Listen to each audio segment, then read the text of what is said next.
Así es, saludamos a César Ron. Bueno, no aguantó más usted. Usted ya no empezó cómodo este periodo. Después de todo lo que inició, lo que pasó el 14 de mayo, ya no estaba muy cómodo. Finalmente, no aguantó más. Milton, hay que tomar decisiones en la vida, especialmente cuando uno tiene principios. Y no solo se puede hacer política desde la Asamblea, política también se puede hacer desde la sociedad civil. La sociedad civil necesita orientación, porque el Ecuador necesita cambios profundos, que no les da la legislatura. Ahí está la representación del pueblo ecuatoriano. Sin embargo, la Asamblea está totalmente desconectada con lo que sucede en la calle, en el día a día.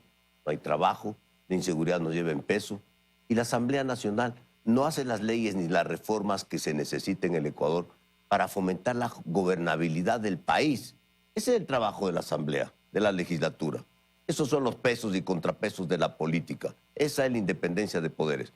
Usted dice que debe ser cerrada la Asamblea. Esto es vía muerte cruzada. Pero no es muy tarde para la muerte cruzada. ¿Por qué le digo esto? Porque además el presidente de la República que tendría que firmar la muerte cruzada tampoco tiene una popularidad que le garantice una reelección. Es decir, el país se sumiría en una incertidumbre terrible. ¿Muerte cruzada para qué? ¿Cómo la cierra entonces a la Asamblea? A ver, vamos analizando un ratito el tema de la muerte cruzada, Milton. ¿Vamos a ir a la muerte cruzada para en 6 meses elegir lo mismo? Exacto. Un sistema unicameral que durante 40 años ya no funciona más, está agotado, donde primero tienen que hacerse reformas. El Ecuador tiene que entender muerte cruzada sí, pero con reformas. ¿Qué reformas? Elecciones en segunda vuelta, para que podamos tener gobernabilidad, acuerdos, no la fragmentación que tiene la Asamblea Nacional. Tenemos que ir a una bicameralidad que la Asamblea anterior la negó al pueblo ecuatoriano, que presentó con 300.000 firmas como manda la Constitución y la ley, y lo negó. Se pasó por encima la decisión soberana del pueblo ecuatoriano. Así nos llenamos la boca de que el soberano es el que manda. ¿Dónde se quedó el soberano? Necesitamos de ese control político cruzado entre la Cámara Baja y la Cámara Alta. Necesitamos subir el nivel de legislación. Necesitamos subir el nivel de debate. No pueden seguir aprobándose tantas leyes malas que tiene el Ecuador. Tiene que haber un tamiz, tiene que haber un filtro. Esto es fundamental para el futuro del Ecuador. Déjeme decirle algo más. En la historia republicana del país, 200 años, 19 constituciones, una cada 10 años.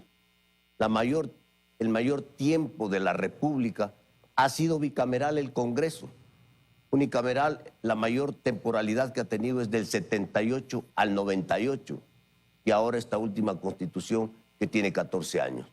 Por lo tanto, si después de 40 años de haber regresado a la democracia no funciona la unicameralidad, el Ecuador tiene que entrar en un proceso de reforma. ¿Cree usted que la Asamblea, como está tan fragmentada, va a hacer estas reformas? Ingeniero, buenos días. Este proceso de reforma, porque constitucionalmente solo lo podría hacer la Asamblea. Entre el primero y el segundo debate, 1 año. 2/3 partes necesita 92 votos. Y luego de aquello, consulta popular. La Constitución del Ecuador casi es imposible de reformarse. Pero ¿y qué le hace pensar, ingeniero, buenos días, que precisamente pues esta Asamblea pudiera dar paso a esa reforma del sistema de la Asamblea, cuando usted bien ha señalado que el año pasado, con 300.000 firmas recogidas por el Comité para la Reinstitucionalización Democrática, fue ese el punto que quedó de lado, lo dejaron fuera? Tal y como está conformado hoy el legislativo, ¿pudiera ser viable dar paso a esa reforma? Sí, buenos días, gracias por esta entrevista y esta pregunta tan importante para el Ecuador.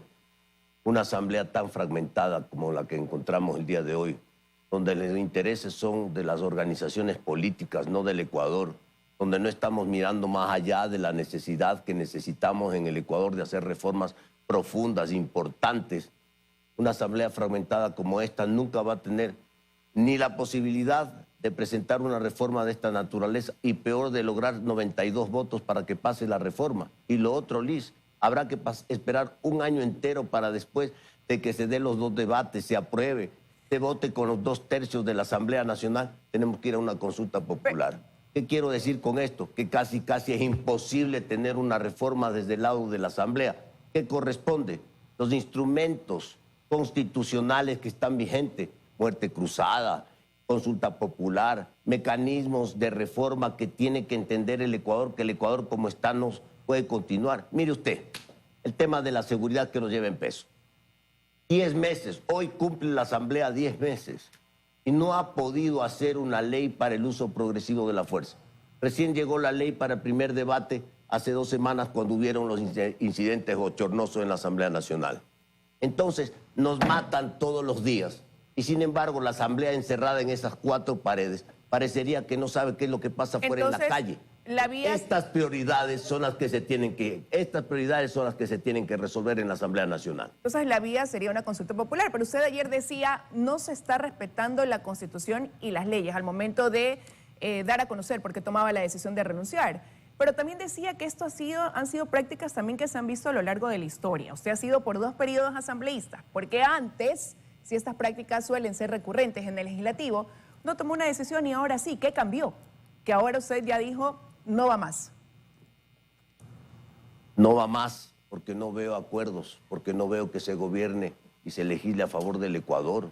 La Asamblea Nacional es colegisladora y corresponsable de la situación del país. No solo es el Ejecutivo, no solo es el Gobierno Nacional. Y la Asamblea Nacional que tiene que legislar, primero no respeta la Constitución y segundo, no legisla a favor del pueblo ecuatoriano, no legisla con una base jurídica fundamental que necesitamos para que pueda actuar policía y Fuerzas Armadas en las calles que nos llevan en peso. Pero el punto detonante fue el haber otorgado estas pasando en el Ecuador. Pero el punto detonante fue el haber dado paso a estas 268 amnistías, quizás. También, porque si el legislativo, que es el que hace las leyes y tiene que respetar la Constitución, la ley y el marco jurídico, da amnistías cuando prohíbe la Constitución dar amnistías a quienes han provocado secuestros, delitos como el secuestro. No, porque los delitos comunes no tienen que ser amnistiados, sino los delitos políticos y los delitos relacionados con la política. Entonces resulta que en el Ecuador no estamos entendiendo la Constitución y la ley. La Asamblea Nacional ha roto el orden constitucional. Ahora, una vez más, vamos a seguir en este jueguito, va a seguir la Asamblea Nacional en este jueguito de lucha por el poder particular, personal de las organizaciones políticas, de los dueños de los partidos políticos, o vamos a avanzar en una reforma importante para darle gobernabilidad, darle esperanza y darle al futuro al Ecuador. O sea, necesitamos una asamblea constituyente, que sería la vía para que se haga una nueva constitución. ¿Esa sería la salida? Para cambiar además la estructura, por ejemplo, la bicameralidad. Porque ¿cómo lo hacemos? Con consulta popular que la convoca ¿quién? El presidente de la República. ¿Hay qué pregunta? Si quiere cerrar la asamblea y cambiamos digamos, por lo menos de la normativa legislativa. ¿Cómo es sin acudir a la muerte cruzada, cómo ve usted la destrabada de este problema? Preguntarle al pueblo ecuatoriano. ¿Quién la pregunta? ¿El presidente? Tendría que el presidente hacer las preguntas. Pero tiene la mano ahí. Pero tiene la mano la muerte cruzada. Las preguntas la califica la Corte Constitucional, la tiene que calificar la Corte Constitucional. Ese es un mecanismo. El otro mecanismo democrático dentro de la Constitución y la ley es la muerte cruzada, que se puede llevar adelante la muerte cruzada. Una vez que la muerte cruzada se disuelve la Asamblea, le correspondería al Ejecutivo, como colegislador, ¿no? Gobernar por decretos. No solo gobernar por decreto, sino llevar adelante el proceso de las reformas, porque estas reformas ya fueron calificadas por la Corte Constitucional, es decir, son constitucionales, son legales, son legítimas. ¿Qué tendría que hacer el presidente de la República? Tomar este dictamen de la Corte Constitucional, presentarle al país dentro de este proceso de muerte cruzada. Ya no hay Congreso, ha sido disuelto la Asamblea. Se presenta al Ecuador, al soberano, y dice, señores, hay que cambiar esto, que fue aprobado por la Corte Constitucional y la Asamblea no quiere cambiar. Pero tiene que haber elecciones. Apruebe. Y el problema es que en este proceso antes ya no hay Congreso, pero tampoco puede haber lazo. A ver, tiene que haber un proceso de reforma antes de las elecciones. Porque si no, Milton, ¿qué hemos arreglado? No hemos arreglado nada. Muerte cruzada. Para ir a un proceso electoral después de 6 meses, para volver a elegir una Cámara unicameral que no funciona, y para poner a disposición el cargo de presidente para generar más inestabilidad política, no hemos resuelto el problema del Ecuador. O sea, usted no dice estamos entendiendo el problema del país. Muerte cruzada a medias, entonces. Hay que buscarle una salida a la crisis política. Pero es que la Constitución no lo permite. Muerte cruzada es muerte cruzada. O sea, el presidente se lanza el mecanismo de la muerte cruzada está dado, pero el mecanismo de la muerte cruzada sin reforma, y si estamos planteando la reforma, ¿a quién le vamos a preguntar? Pues Milton, Al pueblo ecuatoriano, al soberano, al mandante. No es una decisión ni del legislativo ni del ejecutivo. Se pasó este tiempo. Hay que preguntarle al pueblo ecuatoriano. Esta es la reforma para tener gobernabilidad, para tener futuro, para tener estabilidad. ¿Usted lo aprueba? Si lo aprueba, una vez aprobada la reforma, entonces sí, vamos a elecciones generales.